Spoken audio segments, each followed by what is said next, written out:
বিসমিল্লাহির রহমানির রহিম।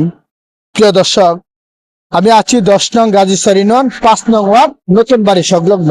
যে বিষয়টা নিয়ে এসেছিলাম ইতিপূর্বে একটা প্রতিবেদন দিয়েছিলাম। প্রিয় দর্শক, রাস্তাটা দেখুন। প্রিয় দর্শক, যে রাস্তাটা হচ্ছে 18 ফুট, ওই খালবাটটা হয়ে গেছে 9 ফুট থেকে 10 ফুট।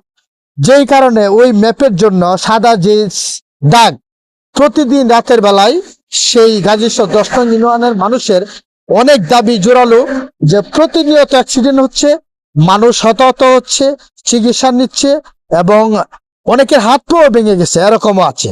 আর রাতের বেলায় প্রিয় দর্শক আরো অনেক ভুক্তভোগী, আপনারা একটু দেখেন, আমি আপনাদেরকে দেখাচ্ছি। প্রিয় দর্শক দেখুন যে এটা কতটা ভয়াবহ এই কালভার্টটা, এবং রাস্তাটা কতটা বাঁকা হয়ে আসছে, কালভার্টটা ছোট হয়ে আছে। দেখুন প্রিয় দর্শক, এই কালভার্টের উপরে একটা এই এরকম একটা দুইটা তিনটা ছিল, এগুলো ভেঙে খুবই ঝুঁকিপূর্ণ। প্রিয় দর্শক, খুবই ঝুঁকিপূর্ণ। দেখুন এই যে কালের অবস্থা। প্রিয় দর্শক দেখুন এটা কিভাবে সমাধান করা যায়। বাজিতপুর সকল কর্তৃপক্ষ, ইঞ্জিনিয়ার সাহেবের এবং এলজিডি কর্তৃপক্ষের সকলে দৃষ্টি আকর্ষণ করছি, অতি দ্রুত এই খালবাটটা অতি দ্রুত সমাধান করা হয়। প্রিয় দর্শক একটু সামনে আসুন, দেখুন যে দেখুন কালভার্টটা কোথায় আর ফিলার কোথায়। প্রিয় দর্শক দেখুন যে রাস্তা কোথায়, রাস্তার ফিলার কোথায় এবং কালভার্ট কোথায়।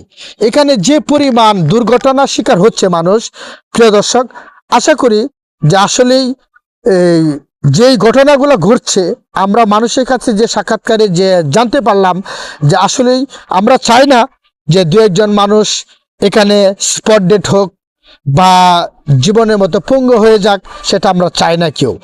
আমি অবশ্যই বাজিতপুর কর্তৃপক্ষ এবং বাজিতপুরের সকল রাজনীতির নেতৃবৃন্দ এবং থানা ইঞ্জিনিয়ার সাহেব, এলজিডি ইঞ্জিনিয়ার কর্তৃপক্ষ সাহেবের সকলে দৃষ্টি আকর্ষণ করছি, এই যেন অতি দ্রুত সমাধান করা হয়।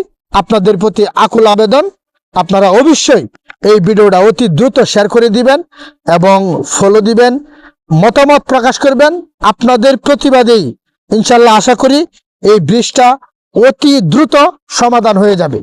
আসসালামু আলাইকুম। ওয়ালাইকুম সালাম। কাকা, আপনার নামটা কি? বিল্লাল। আপনার বাড়ি কোথায়? গাজীছড়ি।